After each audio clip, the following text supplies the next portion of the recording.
Shalom, everybody. It's good to see you tonight. What a wonderful time we had last Tuesday with our Purim celebration. That was There's fun. so many people together, so much happening. Purim is a preparation. It calls us to faith in the God who delivers his people in so many powerful ways. And of course, last week we celebrated that God knows how to deliver his people in Persia, in a foreign land. Once again tonight, we gives us faith that God can deliver us again, not only in a foreign land, but under even greater threat. And the Lord is calling us tonight as we prepare for Passover. Did I really say that? As we prepare for Passover? Is it already the Passover season? Revison and I are so excited to be with you tonight.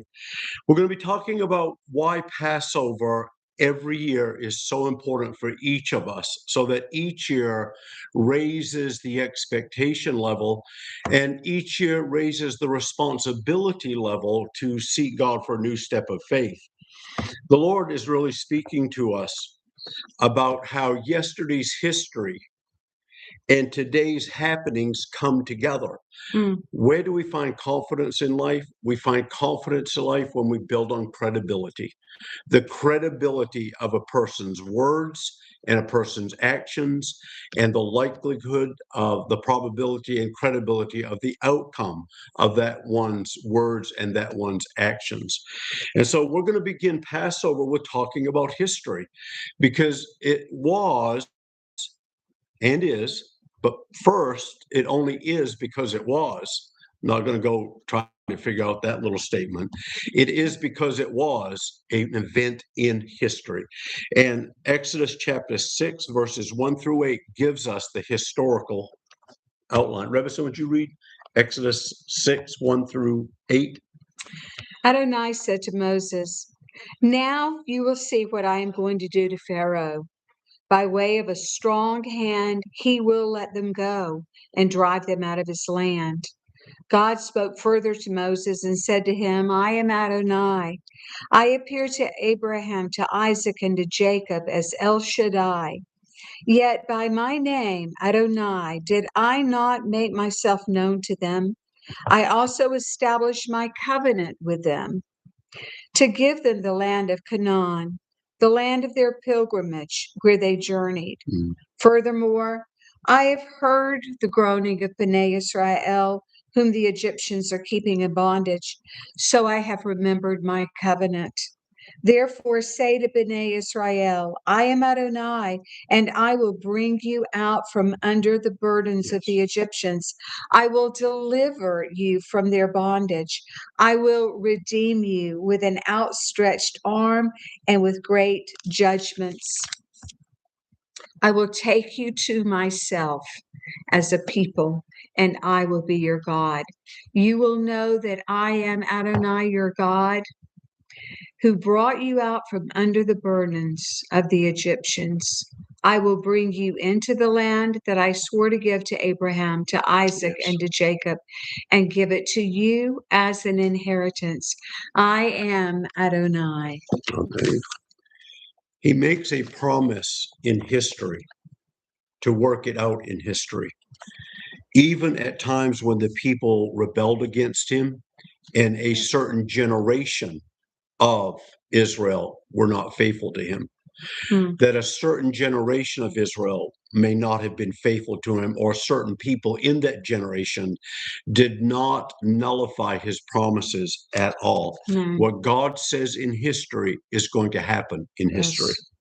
So several years ago, just to give us an encouragement as we begin this Passover season, to say, Lord, you're working in our lives. A number of years ago, our daughter, Yiska, bought a Life magazine in a place that we love to go in Maine that has historical magazines and all of the kinds of things. This is a Life magazine. Some of you may remember these from when you were a child. Look how big it was, magazines back in those days. And this magazine back in those days, this was the magazine from May the 31st, 1948. And you can see how much it cost. It cost 20 cents. You could get an annual subscription for $6. But this huge magazine was 20 cents in May 31st, 1948. You know, there are a lot of things in this magazine that really we don't know. I like one of the headlines that it has on this magazine. It says, in this issue, blood sludge, a major medical discovery. I've never heard of blood sludge. I don't know what it is. I know that the medical world keeps working and growing. But in this particular magazine of May 31st, 1948, the primary headline, let me make sure we get the headline and not the magazine side of it. Thank you for help. This thing is really big. This celebrated that in May 1948, the Lord brought Israel home to the land that he had promised. You see David Ben-Gurion sitting under the photo of Theodore Herzl, the founder of modern Zionism. And on this day in 1948, David Ben-Gurion declares the nation of Israel has come home. Mm-hmm. What the Lord promises in history has a way of happening today. Let this be an encouragement that as we begin to talk about Passover again this year, that what the Lord has said in history becomes real in our lives this year, brand new. And that's why Passover is so important, because it is the beginning of a new faith year. It's a new faith call for a new faith step. I feel excitement just rising within me. Robson, we're going to take a look at, as we go through this week and next week, the what, the when, and the why of Passover, of Pesach. And we're going to talk about the how next week a little bit more, to say, well, how do I participate in this? What is Pesach? What is Passover? Well, we have Pesach and we have Chag HaMatzah. We have Passover and we have the Feast of Unleavened Bread. And we're going to get a little bit more in depth about, sometimes that just kind of rolls into one. We want to talk about the significance of the element of Pesach and the element of Chag HaMatzah. Mm-hmm. It is primarily the remembrance of what we read in that passage, that short passage at the beginning of our time together, that this is when God delivered his people from slavery in Egypt. It is one of our pilgrimage festivals. It's the oldest of our Jewish festivals. Mm-hmm. Yes, it is. It all the way back to when our people were in bondage in Egypt. Right. It is a most important Jewish festival. It's the dawn of Jewish nationhood. I love this. That part is always exciting when we go through those four elements and we get to that part where God promises, so part of the covenant that he makes with us, that he is going to take us and make us his people. Yes. And that was not an easy undertaking. Right. It continues. He continues to make us his people.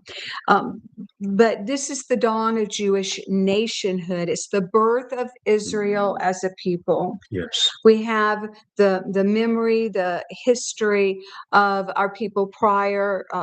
We know Abraham's journey, Abraham, Isaac, Jacob. We know what happened to Joseph to bring people into Egypt for that 400 plus years. And now we begin to become the Jewish nation, to become God's called out people. He builds us. People. And then I love this part. Pesach and Chag HaMatzah become together the celebration that Am Yisrael Chai, the people of Israel live. We just came through Purim.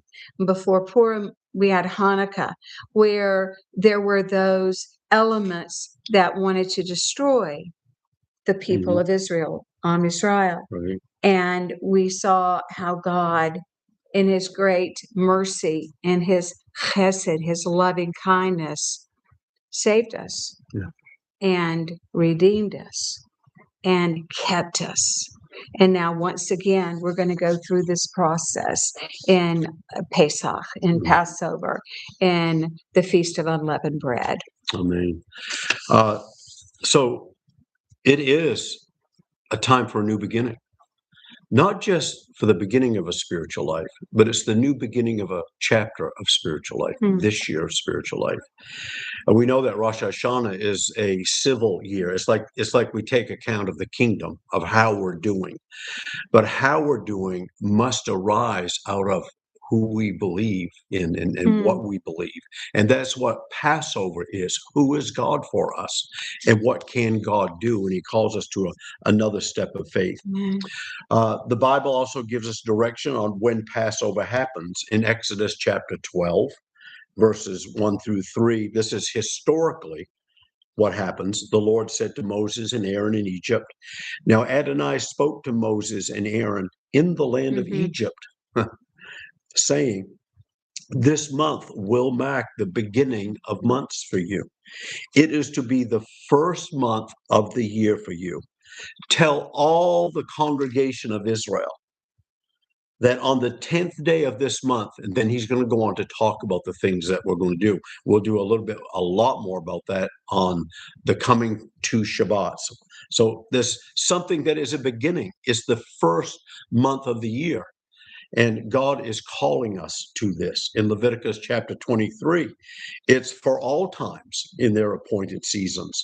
During the first month, on the 14th day of the month in the evening, is Adonai's Passover. On the 15th day of the same month is the Feast of Matzot. Be ready to move quickly with Adonai. For 7 days, you are to eat matzah. On the first day, you are to have a holy convocation and you should do no regular work. Instead, you are to present an offering made by fire to Adonai for 7 days. On the seventh day is a holy convocation when you are to do no regular work.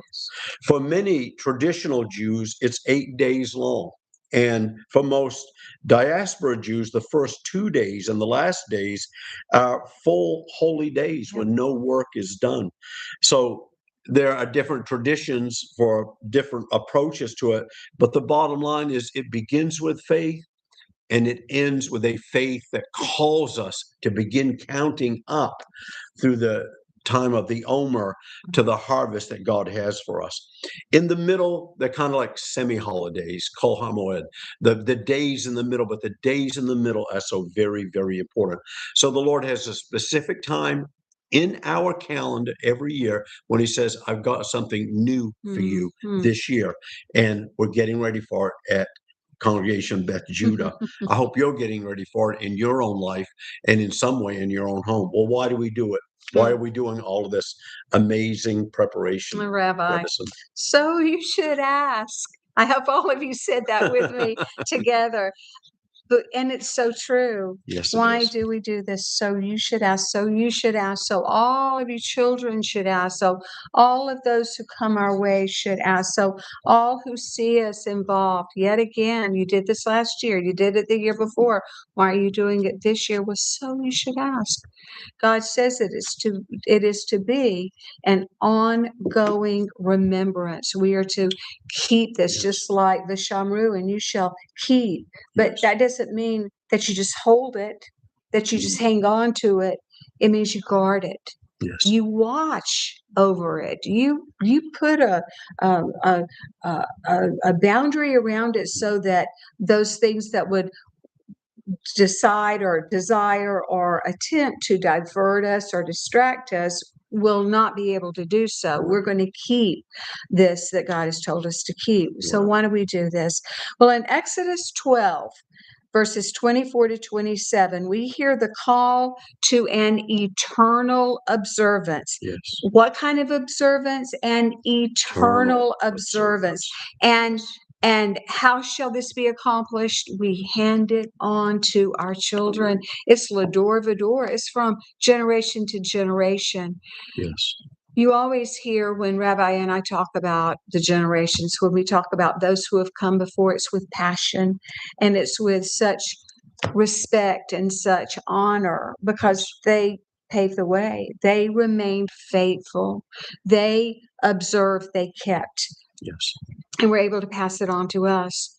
Today, you and I, we all together have this responsibility for our children, for our grandchildren, and all the children who come until the coming of Messiah, to hold on to this, to keep it, Yes. to remember it. Yes.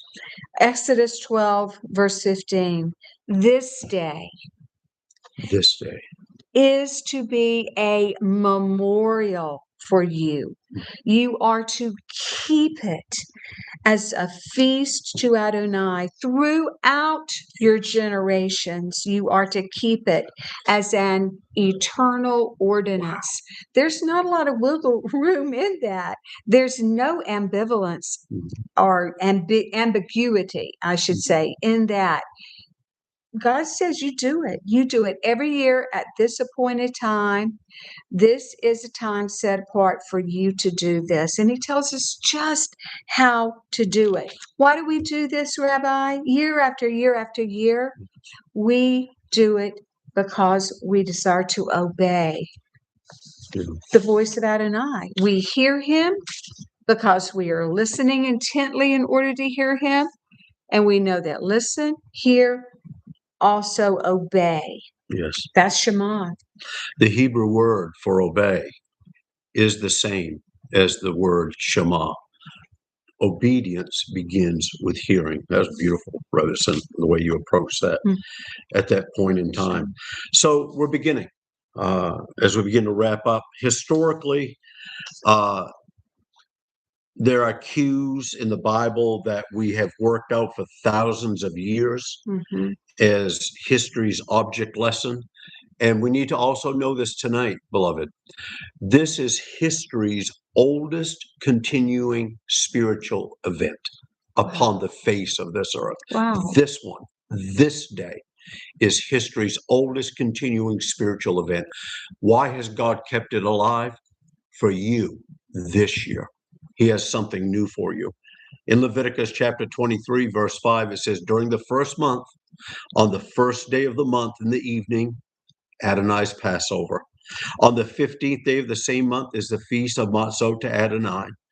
For 7 days you are to eat matzah. Move quickly, listen carefully. On the first day, have a holy convocation, no regular work.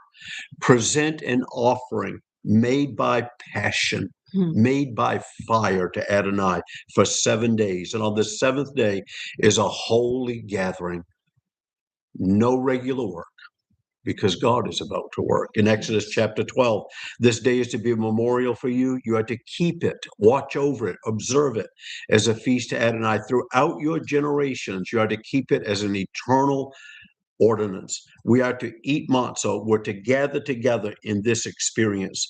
And then in verse 16, it says that no manner of work is to be done on those days except what is to be eaten by every person, that alone may be prepared by you. He's called each of us to a preparation. The only thing we do on the holy day, the first day of Passover and the last day of Passover, matzot, the only thing we do is prepare ourselves for what the Lord is about to do. Are you having a personal preparation? Revison, you've started some personal preparations. Want to share with those? We got a couple of minutes. Just very, very briefly after, and I love generation to generation. It's so exciting to see it now in our littles at Congregation Beth Judah. Yes. After the excitement and the busyness of our Purim celebration, God kept his people. Yes, he did not allow our people to be eradicated. This was well before the birth of Messiah.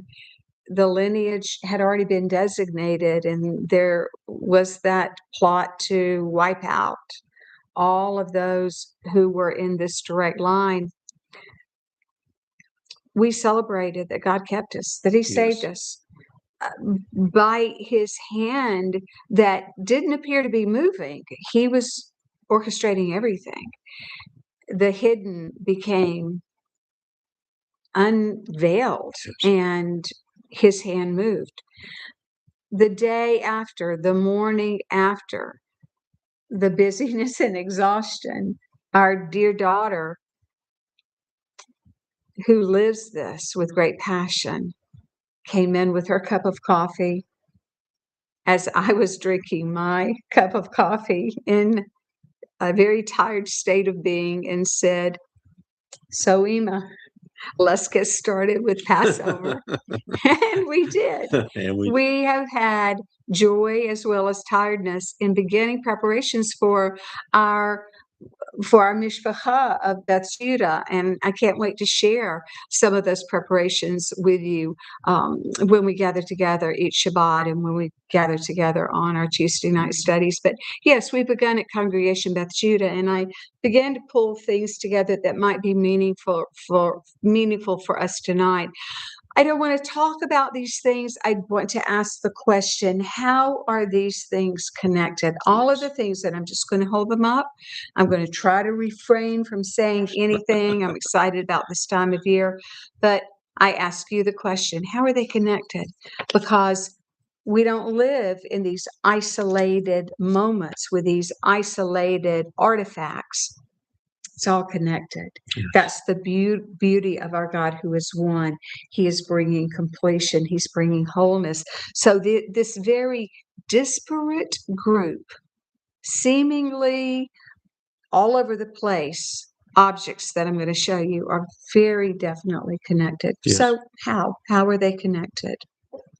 I'm not even going to tell you where it came from. It has such beautiful history. This and this, you go together. There's a connection. Keep it I'll pass them on to you, Rabbi.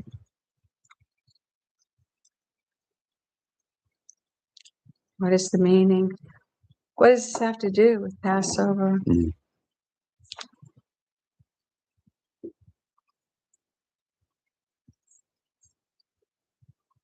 What mysteries are involved? Not just one. I'm going to hold it still and see if you can read it.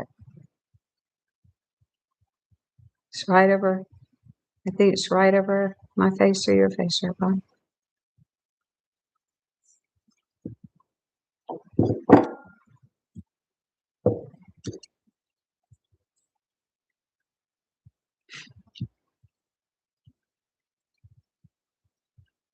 So when we meet together, Wow.